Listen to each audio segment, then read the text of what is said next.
हे माता लक्ष्मी, हे महादेवा, हे जगातील सर्व देवता, हे गाय मातेचे चरण.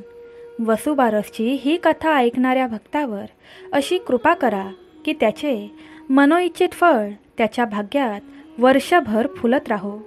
साडेसातीची छाया कायमची नाहीशी हो. त्याचे घर सुख समृद्धीने उजळून जावो आणि कितीही मोठे दुःख, शत्रू, संकट, दोष, आजार आणि अकाल मृत्यू यांचा नाश हो. ज्या भक्ताने श्रद्धेने ही कथा शेवटपर्यंत ऐकली त्याचे जीवन दैवी कृपेने भरून जातं. त्याची मनोकामना पूर्ण होते आणि अकाल मृत्यूचे भय दूर होते. ही कथा फक्त ऑनलाईन ऐकण्यासाठी नाही, तर तुझं भाग्य उजळवणारी, दारिद्र्य दूर करणारी, शत्रू नष्ट करणारी वसुबारस कथा आहे. ज्या भक्ताने या कथेला मन लावून शेवटपर्यंत ऐकले त्याच्या जीवनात संपूर्ण सुख, स्वास्थ्य आणि समृद्धी आणि दैवी कृपा प्राप्त होते. ही कथा शेवटपर्यंत ऐकणे फार आवश्यक आहे.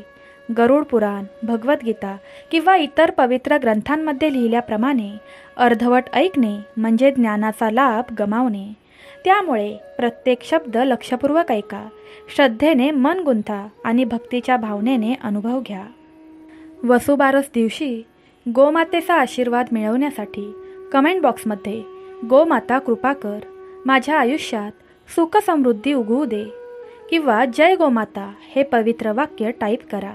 तसेच आजचा व्हिडिओ लाईक करा आणि आपल्या चॅनलला सबस्क्राईब करून नक्की आपल्या आध्यात्मिक कुटुंबाचा भाग व्हा आणि शक्य तितक्या भक्तांपर्यंत आजची पवित्र कथा शेअर करा. कारण भक्ती वाढवणारे भक्त भगवंतास प्रिय असतात आणि त्यांचा आशीर्वाद कायम तुमच्याबरोबर राहतो. चला आता सुरू करूया ही दिव्य, भक्तिपूर्ण आणि चमत्कारी वसुबारस कथा, जिच्या प्रत्येक शब्दात देवतेची कृपा आणि गोमातेचा आशीर्वाद आहे. अतिशय प्राचीन काळात अवंती देश नावाचे एक सुंदर राज्य होते. त्या भूमीत हिरवीगार शेती, सोन्यासारखी धान्य पिके आणि गायींचे नंदनवन होते. पण एकेकाळी त्या भूमीवर असा शाप आला की लोकांनी गायीकडे दुर्लक्ष केले आणि तेथूनच त्या राज्याचं वैभव नष्ट व्हायला सुरुवात झाली. त्या राज्यात वीरपूर नावाचं एक समृद्ध नगर होतं. त्या नगरचा राजा होता वीरसेन. तो धाडसी, न्यायप्रिय पण थोडा अहंकारी होता. त्याला वाटे की आपल्या शक्तीने आणि धनानेच राज्य टिकतं, देवावर आणि धर्मावर नव्हे. त्याच्याजवळ असंख्य हत्ती, घोडे, संपत्ती होती. पण त्याच्या राज्यात गायीचा सन्मान कमी होत चालला होता. गायींना आता कोणी पूजत नव्हतं. त्यांचं दूध लोक वाया घालवत आणि वासरं उपाशी मरत होती. संपूर्ण नगरातील लोक संसारिक सुखात बुडाले होते. पण श्रद्धा, दया आणि गोभक्ती हरवली होती. एका संध्याकाळी राज्याच्या बाहेरच्या जंगलात एक वृद्ध साधू बसले होते. त्यांच्या नजरेसमोर एक दृश्य आलं. एक उपाशी गाय आपल्या वासराला चाटत होती, पण तिच्या थनात दूध नव्हतं. गायीच्या डोळ्यातून अश्रू वाहत होते. त्यावेळी साधूंनी हात सोडून म्हटलं, हे गोमाते, तुझ्या अश्रूंनी या भूमीला शाप देऊ नकोस. पण त्या क्षणीच एक आकाशवाणी झाली. या राज्याने माझं पूजन विसरलं.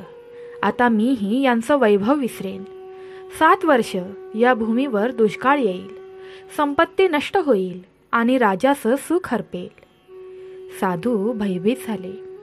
त्यांनी राजा वीरसेनला जाऊन सांगितलं, राजा, तुझ्या नगरात गोमातेचा अपमान झाला आहे. वसुबारसच्या दिवशी गायीचं पूजन व्हायला हवं होतं, पण तुम्ही ते विसरलात. त्या कारणाने हा शाप आला आहे.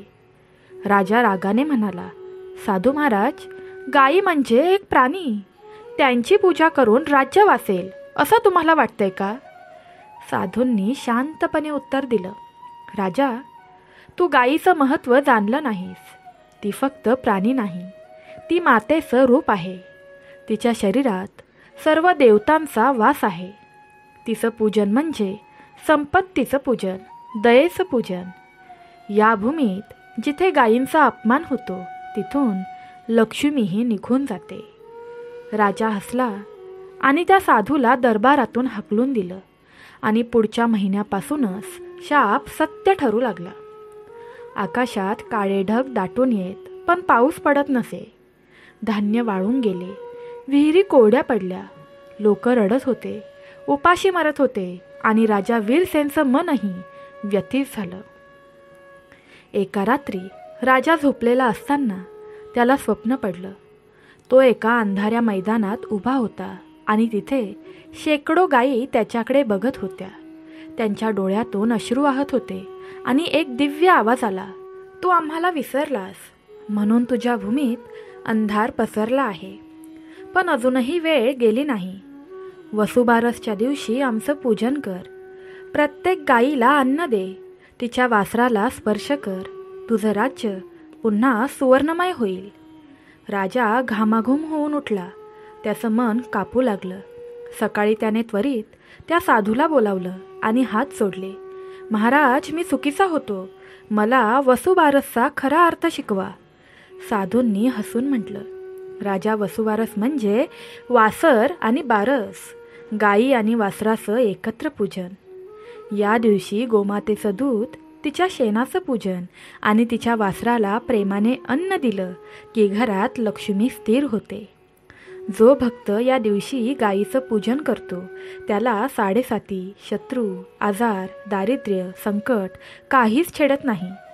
राजा नम्रतेने म्हणाला, मी वसुबारस पुन्हा सुरू करेन आणि राज्यातील प्रत्येकाला आदेश देईन, गायीचं पूजन करा.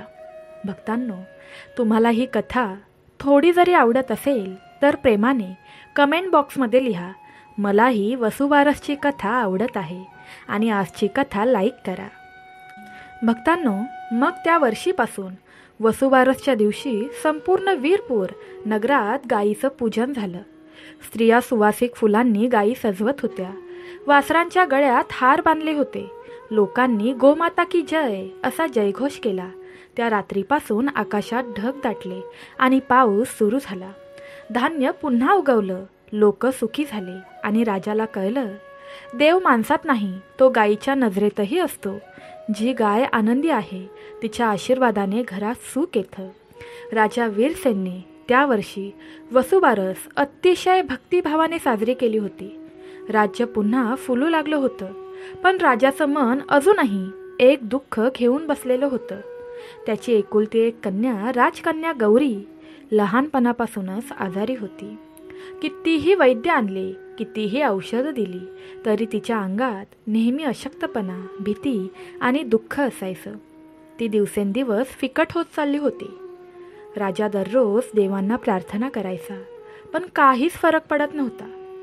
एका दिवसाच्या सकाळी ती राजकन्या महालाच्या बागेत एकटी बसली होती. तिच्या हातात एक फूल घेऊन ती देवीकडे म्हणाली, हे देवी, हे प्रभू, जर तुम्ही खरे असाल तर मला तुमचा संकेत दाखवा. मला फक्त एक दिवस निरोगी जगायचं आहे. तेवढ्यात तिच्या समोरून एक शुभ्र पांढरी गाय आली.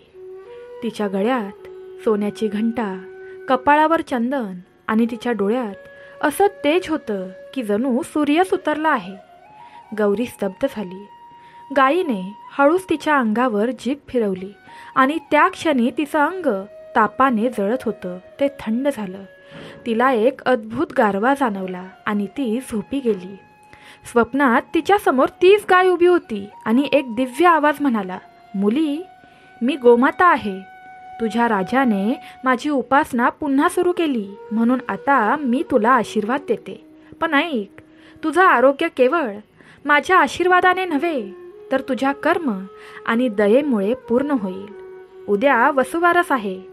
तू जर एका उपाशी गायीला स्वतःच्या हाताने अन्न खाऊ घातलंस तर तुझ्या शरीरातला प्रत्येक आजार नाहीसा होईल. गौरी जागी झाली तेव्हा तिच्या चेहऱ्यावर पहिल्यांदाच आनंद होता. तिने आपल्या वडिलांना सांगितलं, बाबा, उद्या मी स्वतः गोमातेचं पूजन करणार. राजाने संपूर्ण राज्यात जाहीर केलं, उद्या आपल्या राजकन्या गोमातेचं पूजन करतील आणि प्रत्येक घरात गायीची पूजा व्हावी. दुसऱ्याच दिवशी सकाळी सूर्याच्या पहिल्या किरणांनी वीरपूर उजळलं. स्त्रिया सुवासिक फुलांनी गायी सजवत होत्या. मुलं आनंदाने घंटा वाजवत होती आणि महालाच्या अंगणात ती पांढरी गोमाता पुन्हा आली. तीच गाय जी गौरीला स्वप्नात दिसली होती. गौरी तिच्या जवळ गेली. हातात सुवर्ण थाळी होती. त्यात हरभऱ्याचे दाणे, गूळ, ताजं गवत. तिने हळूच गाईला अन्न दिलं आणि वासराच्या डोक्यावरून हात फिरवला. त्या क्षणी जणू काही चमत्कार झाला. गौरीच्या अंगातून तेज बाहेर पडू लागलं. तिचं शरीर निरोगी झालं आणि तिचा चेहरा तेजस्वी झाला. संपूर्ण राज्याने पाहिलं. राजकन्या जी वर्षानुवर्ष आजारी होती ती आता तेजस्विनी झाली आहे. राजा आणि राणी आनंदाने रडू लागले. राजाने त्या दिवशी जाहीर केलं, आजपासून माझ्या राज्यात दरवर्षी वसुबारस दिवशी गाय आणि वासराचं पूजन सर्व लोकांनी करावं. जो या दिवशी गोमातेचं पूजन करेल त्याचं आरोग्य, धन आणि सुख कधीही कमी होणार नाही. त्या रात्री साधू पुन्हा राजाला भेटायला आले. ते म्हणाले, राजा, तू गायीचा सन्मान पुन्हा जागवला आहेस. हे लक्षात ठेव. गाय म्हणजे पृथ्वीचं हृदय. तिच्या श्वासात संपूर्ण विश्वाचा प्राण आहे. वसुबारस म्हणजे पूजा नव्हे, ती कृतज्ञतेचा उत्सव आहे. राजा नतमस्तक झाला. त्याने साधूंना विचारलं, महाराज, वसुबारसचा मूळ इतिहास काय आहे? ही परंपरा इतकी शक्तिशाली कशी झाली? साधूंनी स्मित हास्य करत डोळे मिटले आणि म्हणाले, राजा, हे व्रत केवळ पृथ्वीवरील नव्हे तर स्वर्गातील देवतांनीही केलेलं आहे. त्याची कथा मी उद्या तुम्हाला सांगेन. अत्यंत मंगल प्रसंगाकडे आता आपण पोहोचलो आहोत. त्यामुळे शेवटपर्यंत आमच्या सोबत राहा. वसुबारसच्या दिवशी शक्तीचा उगम. देवांनी कशी ही पूजा निर्माण केली आणि ती पृथ्वीवर कशी आली, हीच कथा आहे पुढील भागात. ही कथा फक्त ऐकण्यापुरती नाही, ती संपत्ती, आरोग्य, सुख आणि शत्रूंपासून मुक्ती देणारी आहे. म्हणून हळूहळू शांत मनाने ऐकत राहा. ही कथा शेवटपर्यंत ऐकल्याशिवाय तिचं फळ मिळत नाही. काळ फार प्राचीन होता. पृथ्वीची निर्मिती झाल्यानंतरचा आरंभिक युग. देव, दैत्य आणि मनुष्य यांच्या सीमारेषा अजून स्थिर झाल्या नव्हत्या. त्या काळी देवेंद्राने म्हणजेच इंद्रदेवाने स्वर्गाचा अधिपतीपद भूषवलं होतं. पण अभिमानानं त्याचं हृदय भरलं होतं. स्वर्गात वैभव, रत्न, ऐश्वर यांचा वर्षाव होता. इंद्राला वाटलं, माझ्या तेजाने सगळं घडतं, मला कोण हनवणार? पण हाच त्याचा अहंकार त्याला संकटात नेणारा ठरला. एक दिवस ब्रह्मदेवाच्या सभेत सर्व देव एकत्र जमले. इंद्राने तिथे थोड्या अहंकाराने बोलताना म्हटलं, या विश्वात माझ्यापेक्षा शक्तिमान कोणीच नाही. हे ऐकून ब्रह्मदेव शांत राहिले, पण त्यांच्या डोळ्यात गंभीरता होती. त्याच क्षणी स्वर्गात एक तेजस्वी प्रकाश झळकला आणि त्या प्रकाशातून एक अद्भुत स्वरूप प्रकट झालं. ती होती कामधेनू गोमाता, ज्यांच्या शरीरात सर्व देवतांचा वास आहे. इंद्राने त्या दिव्य गोमातेचं दर्शन घेतलं, पण त्याने अभिमानाने तिला नमस्कार न करता म्हणाला, हे देवता, तुम्ही माझ्याच अधीन आहात, मला का वाकायचं तुमच्यासमोर? गोमाता हसल्या, पण त्यांचा आवाज समुद्रासारखा गुंजला. इंद्रा, तू तुझ्या शक्तीला स्वतःचं मानतोस, पण लक्षात ठेव, माझ्या अंगात तुझंही अस्तित्व आहे. मी पृथ्वीचं स्वरूप आहे. ज्या क्षणी तू मला नकारशील त्या क्षणी तू तुझं सामर्थ्य गमावशील. इंद्राने तिच्या वचनांकडे दुर्लक्ष केलं. त्या क्षणी गोमातेने आपली शेपूट उंच केली आणि म्हणाल्या, इंद्रा, तू मला कमी लेखलंस म्हणून आता तुझं वैभव हरवेल. इतकं बोलून त्या अदृश्य झाल्या. पुढच्या दिवशी स्वर्गावर काळोख दाटला. मेघवृष्टी थांबली. वीज चमकणं बंद झालं. देवांच्या देहातून तेज निघून गेलं. स्वर्गात अस्वस्थता, उदासी आणि भय निर्माण झालं. दैत्यांनी या संधीचा फायदा घेतला आणि स्वर्गावर आक्रमण केलं. इंद्रदेव पराभूत झाला. त्याची वज्रायुध शक्तिहीन झाली. तो रडत रडत ब्रह्मदेवाच्या पायाशी पडला. हे प्रभू, मी अहंकारी झालो. मी गोमातेचा अपमान केला मला क्षमा करा. ब्रह्मदेव म्हणाले, इंद्रा, तुझ्या उद्धाराचा एकच मार्ग आहे. तुला वसुबारस हे व्रत करावं लागेल.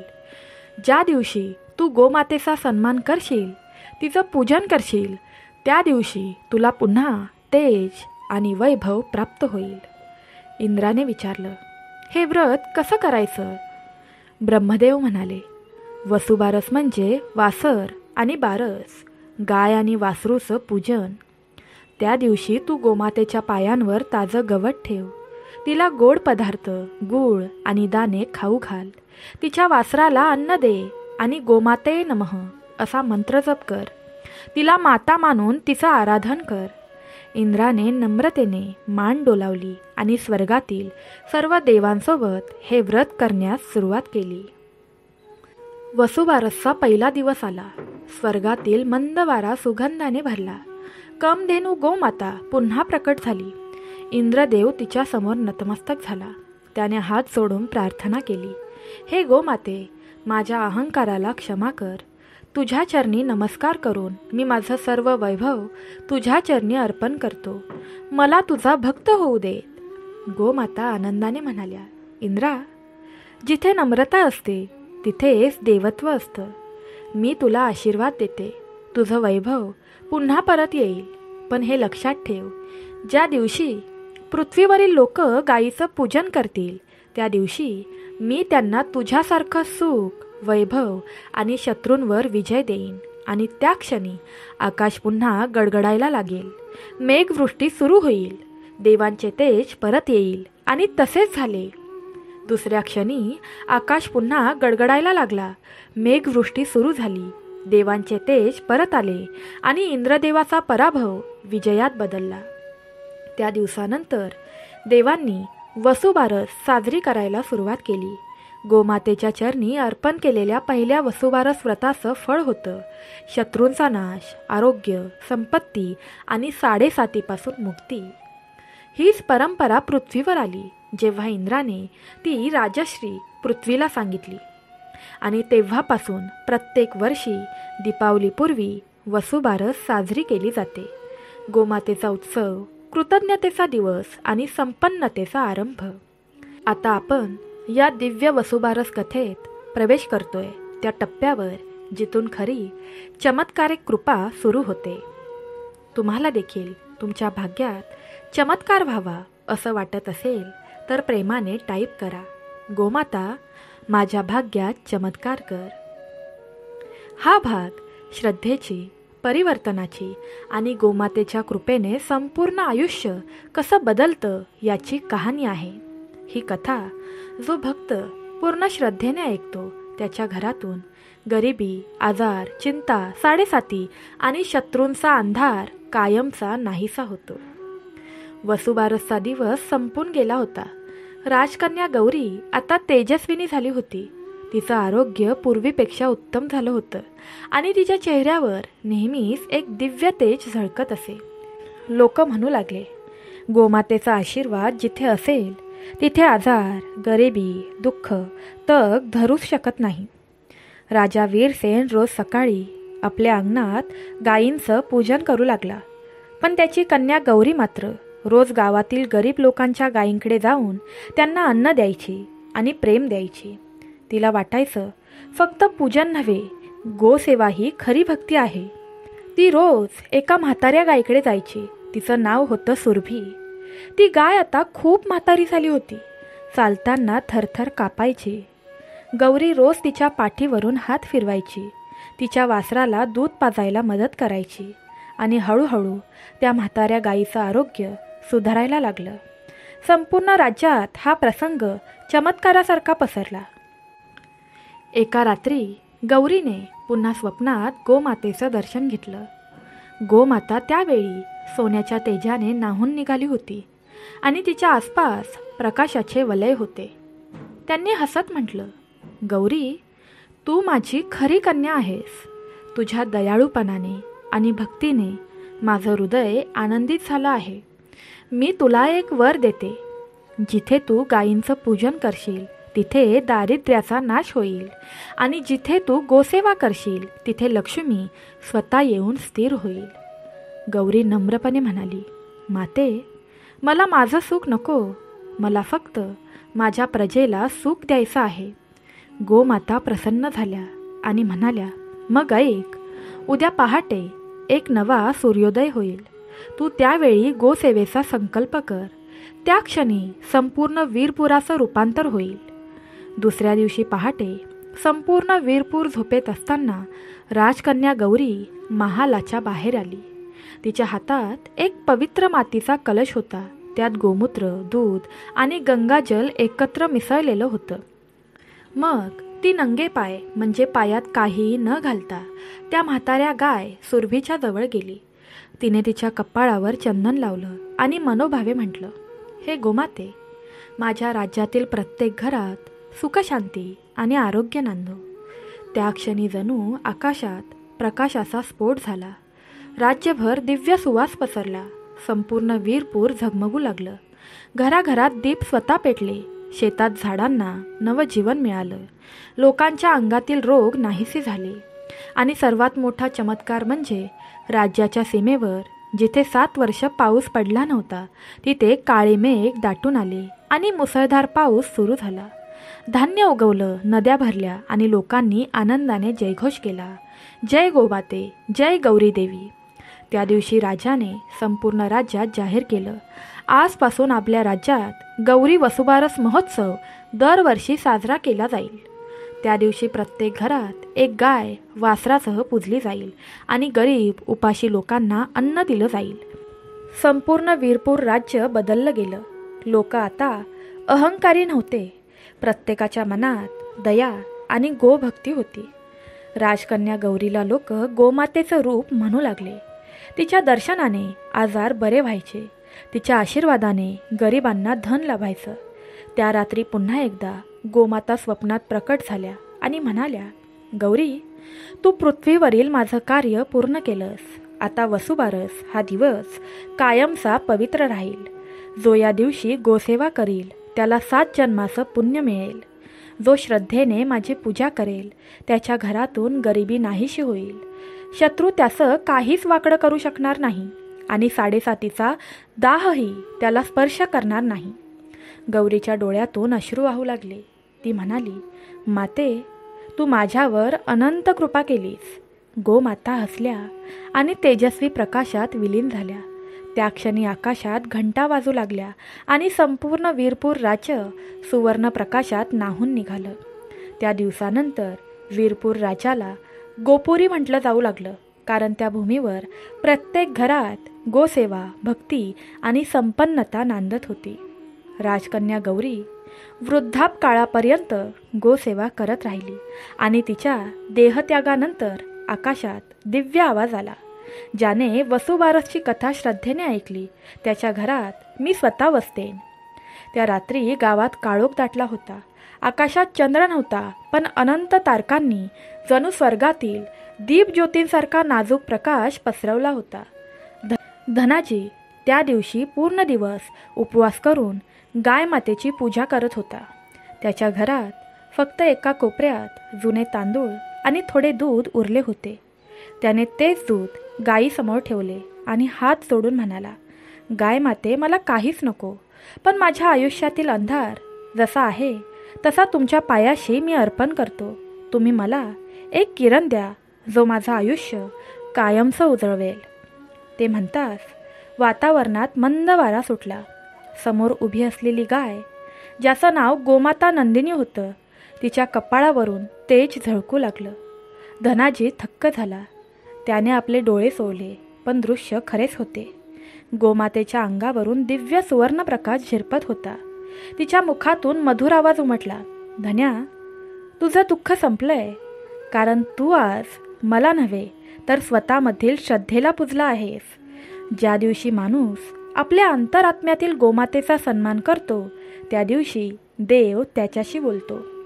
तेवढ्यात गाय मातेच्या खुराजवळ पृथ्वी हलली आणि तिच्या जागेवरून शंकराच्या त्रिशूळाच्या आकाराचा दगड वर आला. गोमातेने म्हटलं, हा त्रिशूळ तुला श्री शंकराचा आशीर्वाद आहे. तो तुझ्या घराच्या द्वारावर ठेव. जो माणूस या द्वारातून प्रवेश करेल त्याचं मन आणि घर शुद्ध होईल. साडेसाती, शत्रू आणि दारिद्र्य या दगडासमोर थांबतील. धनाजी भावूक झाला. त्याच्या डोळ्यात पाणी आलं. त्याने नम्रपणे विचारलं, गोमाते, माझ्या या गरिबीचं काय?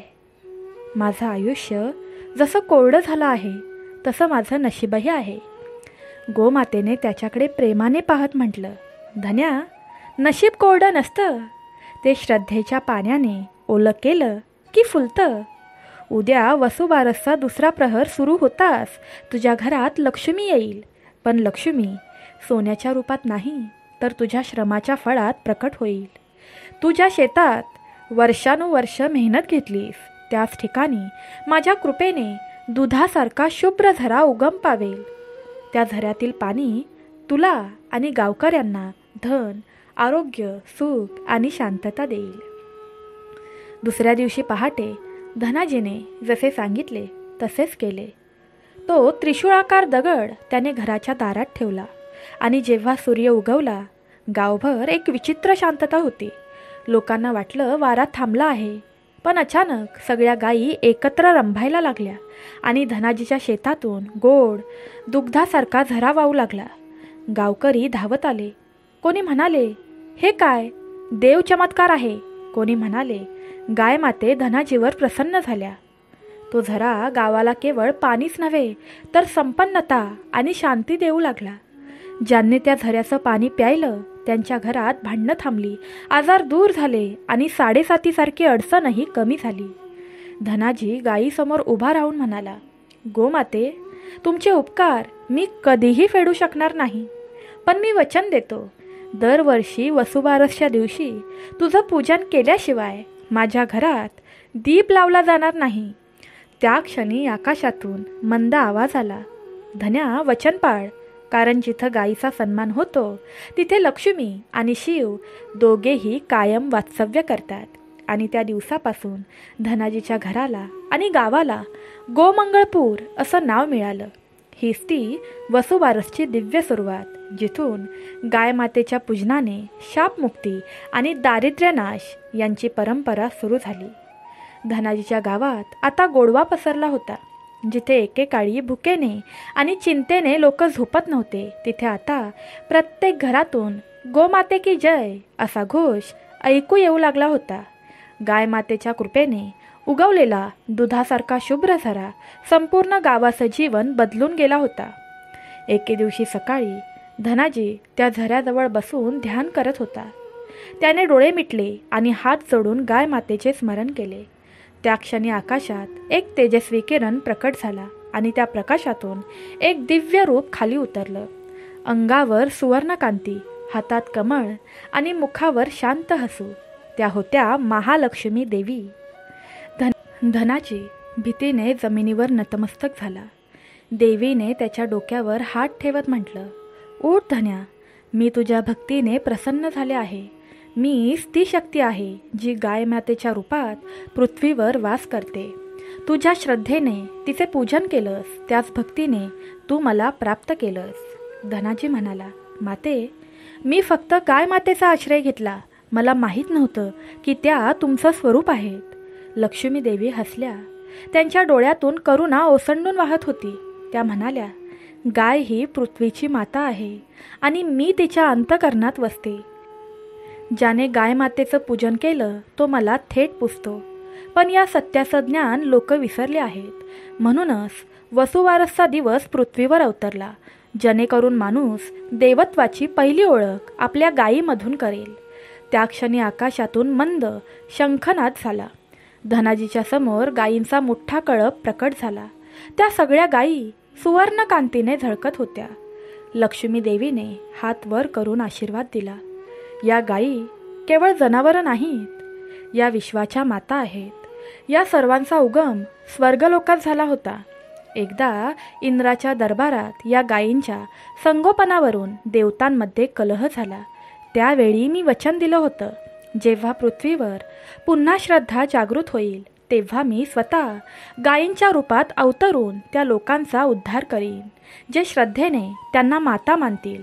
धन्या, तुझ्यामुळे ते वचन आज पूर्ण झालं. धनाजीच्या डोळ्यातून अश्रू वाहू लागले. तो म्हणाला, माते, माझं आयुष्य आता पूर्ण झालं, पण मला एक विनंती करायची आहे. तुमचं हे ज्ञान आणि वचन फक्त माझ्यापुरतं न राहो, जगभर पोचो. प्रत्येक माणसाला हे कळावं की गाय म्हणजे संपत्तीचं मूळ आणि त्यांची पूजा म्हणजे लक्ष्मीपूजन. देवी म्हणाल्या, असं होईल धन्या. तू आज जे वचन मागतो आहेस ते मी तुला देत आहे. आजपासून प्रत्येक कार्तिक महिन्याच्या कृष्ण पक्षातील द्वादशीला म्हणजेच वसुबारसला पृथ्वीवर माझं विशेष आगमन होईल. त्या घरात त्या दिवशी गाय मातेची पूजा होईल. त्या घरातून दारिद्र्य, शत्रू, रोग, चिंता कायमची निघून जाईल, कारण त्या दिवशी मी स्वतः त्या घरात पाऊल ठेवीन. इतकं बोलून देवीच्या रूपातून दिव्य तेज झळकू लागलं आणि एका क्षणात त्या प्रकाशात विलीन झाल्या. पण त्यांच्या जाण्यापूर्वी हवेत मंद आवाज घुमला. वसुबारस हा दिवस श्रद्धेचा, संपन्नतेचा आणि दैवी मातृत्वाचा आहे. जो या दिवशी गायीचा सन्मान करतो तो प्रत्यक्ष देवीला आमंत्रित करतो. धनाजीने त्या आवाजाला हृदयात साठवलं. त्याने ठरवलं की आता प्रत्येक वर्षी वसुबारसच्या दिवशी गावभर गाय मातेची पूजा करायची. त्याने गावातील प्रत्येकाला सांगितलं, गाय ही केवळ पशु नाही, ती पृथ्वीचं हृदय आहे. तिच्या चरणांमध्ये देवाचा वास आहे. त्या दिवसापासून वसुबारस हा उत्सव म्हणून नव्हे तर श्रद्धेच्या वारशासारखा साजरा होऊ लागला. त्या दिवशी गावात गाय मातेच्या सन्मानार्थ दीपोत्सव झाला आणि लक्ष्मी देवीच्या नावाने सर्वत्र धनलक्ष्मी प्रकटोत्सव असे भजन गाऊ लागले. याच दिवसापासून एक नवीन युग सुरू झालं, जिथे दारिद्र्याचं स्थान श्रमाने घेतलं आणि चिंता नष्ट होऊन श्रद्धा फुलली. गावात वसुबारसचा तो दिवस सुवर्ण अक्षरांनी लिहिण्यासारखा होता. सर्व घरांच्या दारात दीप उजळलेले होते. प्रत्येक अंगणात गायमातेच्या चरणांजवळ रांगोळ्या काढलेल्या होत्या. गावातील लहान मोठे, श्रीमंत गरीब सर्वजण एकत्र जमले होते. धनाजीच्या नेतृत्वाखाली गोमंगळ पूजा सुरू झाली. धनाजीने सर्वांना सांगितलं, आज वसुबारसचा खरा दिवस आहे. हा दिवस फक्त गाय पूजेचा नाही तर आपल्या अंतकरणातील दैवी प्रेम आणि मातृत्वाच्या स्मरणाचा आहे. ज्या घरात श्रद्धा असते त्या घरात लक्ष्मी स्वतः येते. म्हणून आज प्रत्येकाने गाय मातेच्या डोळ्यात पाहून प्रार्थना करा, माते तू आमच्यात वस. त्या क्षणी वातावरणात असा पवित्र भाव निर्माण झाला की जणू स्वर्ग पृथ्वीवर उतरला. मंद वारा वाहू लागला आणि गाय मातेच्या शरीरावरून सुवर्ण तेज झळकू लागलं. आकाशात शंखनाद घुमला आणि त्या प्रकाशातून एका पाठोपाठ एक दिव्य रूप प्रकट होऊ लागलं. इंद्र, वरुण, अग्नी, कुबेर आणि स्वयं ब्रह्मदेव. गावकरी स्तब्ध झाले. धनाजी नतमस्तक झाला. ब्रह्मदेव म्हणाले, धन्या, पृथ्वीवरील तुझ्या भक्तीमुळे आज स्वर्गातील मार्ग खुला झाला आहे. वसुबारस हा दिवस पूर्वी केवळ देवतांसाठी होता, पण तुझ्या शुद्ध भावनेमुळे आज तो मानवांसाठी पवित्र झाला आहे. इंद्रदेव पुढे आले आणि म्हणाले, पूर्वी आमच्यापैकी काही देवतांनी पृथ्वीवरील गायींचा अपमान केला होता. त्यातून काही गायी शापित आत्म्यांच्या रूपात पृथ्वीवर फिरत होत्या. त्या गायींना मुक्ती देणारा कोणीही नव्हता. जोपर्यंत तू तुझ्या श्रद्धेने त्यांचं पूजन केलं नाहीस, तुझ्या भक्तीने त्या गायी शापमुक्त झाल्या आणि आम्हाला आमचं तेज पुन्हा मिळालं. इतक्यात गोमातेच्या कळपातून एक गाय पुढे आली. तीच ती पहिली गाय ज्याचं दूध धनाजीने उपवासाच्या दिवशी अर्पण केलं होतं. ती आता सुवर्णकांतीने झळकत होती. तिच्या डोळ्यातून आनंद अश्रू वाहत होते. ती मानवी स्वरात म्हणाली, धन्या, मीच ती गाय आहे. एकेकाळी मी स्वर्गातील कामधेनूची कन्या होती. एका दुर्लक्षामुळे मला पृथ्वीवर जन्म घ्यावा लागला. माझ्या मुक्तीसाठी मी हजारो वर्ष भटकली, पण तुझ्या भक्तीमुळे आज मला माझं दिव्य रूप पुन्हा मिळालं आहे. तू केवळ माझा नव्हे तर लाखो शापित आत्म्यांचा उद्धार केलास. गावात गजर झाला. गोमाते की जय, धनाजी भक्त की जय. त्या घोषात वातावरण दुमदुमून गेलं. त्या क्षणी आकाश फाटल्यासारखं झालं आणि त्या दिव्य फटीतून तेजस्वी रथ उतरला. त्या रथावर देवी लक्ष्मी, गायमाता आणि कामधेनू एकत्र होत्या. देवीने धनाजीला बोलावलं. ती म्हणाली, धन्या, आजपासून तुझं नाव धन्वंत असेल. कारण तू केवळ धनाने नव्हे तर भक्तीने समृद्ध झालास. तुझ्या गावात आता कोणतंही संकट राहणार नाही. जो या गावात येईल आणि गायमातेचं पूजन करेल त्याच्या जीवनातील चिंता, साडेसाती आणि शत्रूंचा नाश होईल. ब्रह्मदेव पुढे म्हणाले, आजपासून पृथ्वीवरील प्रत्येक मनुष्याने वसुबारसच्या दिवशी गायींचं पूजन केलं पाहिजे, कारण तो दिवस श्रद्धा आणि संपन्नतेच्या मिलनाचा आहे. या दिवशी केलेल्या पूजनाने स्वर्गातील पुण्य मिळतं आणि 7 जन्माचं दारिद्र्य नष्ट होतं. गाय मातेने धनाजीच्या डोक्यावर प्रेमाने थाप दिली आणि म्हणाली, धन्या, मी आता पुन्हा स्वर्गात परतते, पण तू माझं पूजन करत राहा आणि लोकांना सांगत राहा, गायींच्या चरणांमध्ये देवांचा वास आहे. त्यांची सेवा म्हणजेच जगाची सेवा. त्या क्षणी आकाशातील दिव्य रथ पुन्हा उंच गेला. गावकरी मंत्रमुग्ध होऊन पाहत राहिले.